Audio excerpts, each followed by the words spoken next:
Praise the Lord. Today we're looking at Psalm 78 25 to 36.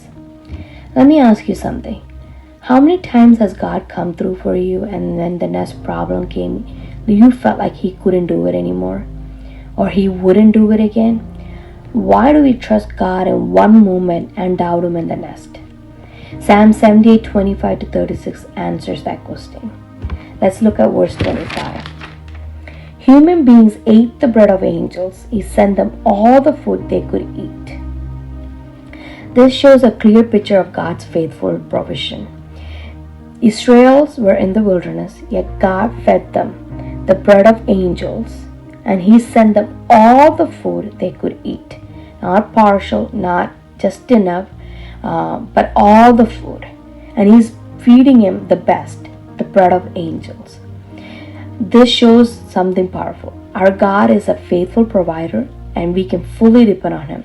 And it connects well with what we see in book of Philippians, right? My God shall supply all my needs. And verses 26 to 31, we see that God provided, but they still wanted more. Verse 30, it says, but before they turned from what they craved, even while the food was still in their mouth. Instead of them feeling gratitude, they had cravings, right? Sometimes we get cravings, right? Sugar cravings. It's not hungry, it's just that we're not satisfied. We need one more bite. Israelites were something similar of that. They weren't just hungry, they were not satisfied, even after a miracle. You can have God's provision and still feel empty if your heart isn't content. That's why the book of Hebrews says, be content with what you have. Because the greatest gift isn't what God gives you, it's that God is with you. Now, if you read on, verse 32, we can see the Israelites saw the miracles, but they still couldn't trust. Verse 32, in spite of all this, they kept on sinning. In spite of all His wonders, they did not believe. Now, these people, they saw the biggest miracles. They saw the plagues. They saw the Red Sea. They saw the Jordan. They went through all this where God delivered them one by one. But yet, they still struggled to trust. Seeing God's work doesn't mean we'll automatically trust Him, but we have to remember His work. That's why the book of Deuteronomy says, remember how the Lord your God has led you. Because when we forget what God has done, we begin to doubt what He can do. Now verses 34 to 36.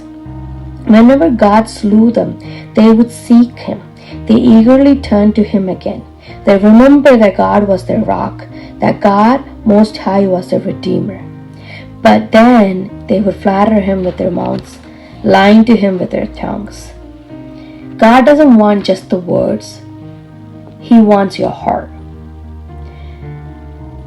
It's right words comes out of your mouth, but the heart isn't fully in it.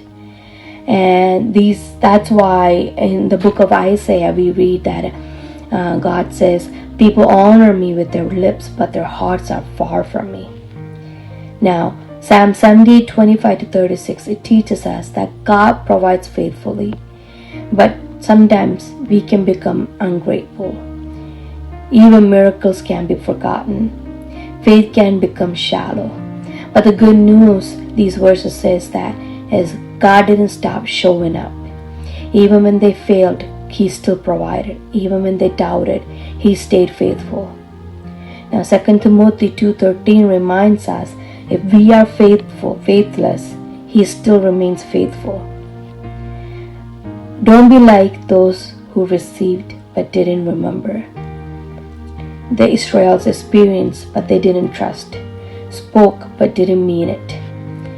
So remember, instead of all this, remember what God has done. Be content with what He gives.